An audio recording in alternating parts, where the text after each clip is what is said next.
छ हाम्रो next dance पर्फर्मेन्सको र पर्फर्मर डोलमा लामाजी पनि स्टेजमा आइसक्नु भएको छ एकचोटि फेरि धमाकेदार ताली दिनुस् त ल कतिको ताली बज्दै रहेछ एकचोटि यति हो स्नेक्स पुगेन कि डिनर खोल्नु पर्ने हो हजुरहरूलाई ताली दिनु ल ल ल एकचोटि फेरि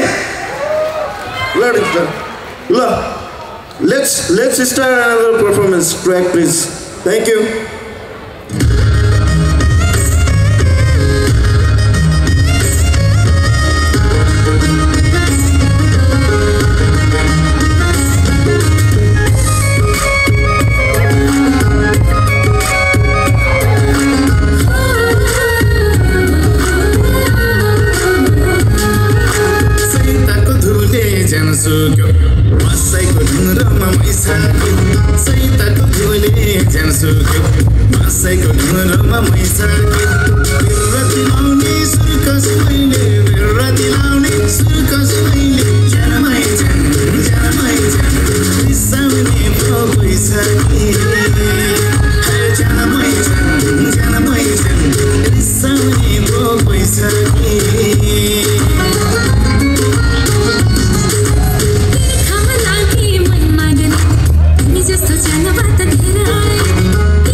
Chalo,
धेरै धेरै धन्यवाद डोल्मा लामाजीलाई यति राम्रो प्रस्तुति दिएर उहाँले हामीलाई अझै ऊर्जा थप्नुभयो। मलाई लागेको थियो आज म घरबाट निस्किँदाखेरि एकदमै जाडो लागिरहेको थियो, तर यहाँ छिर्न साथ यस्तो गर्मी भयो नि, म पसिना एकदमै चुरचुर भइसकेँ। यस्तो फायर पर्फर्मेन्स देख्दाखेरि त झन् धेरै पसिना आएर म यहाँ सम्हाल्नै सकिरहेको छैन। एसीले पनि काम गरेको छैन मलाई है। हजुरहरूलाई पनि त्यस्तै होला। एकचोटि फेरि जोरदार ताली दिउँ त उहाँको लागि है त।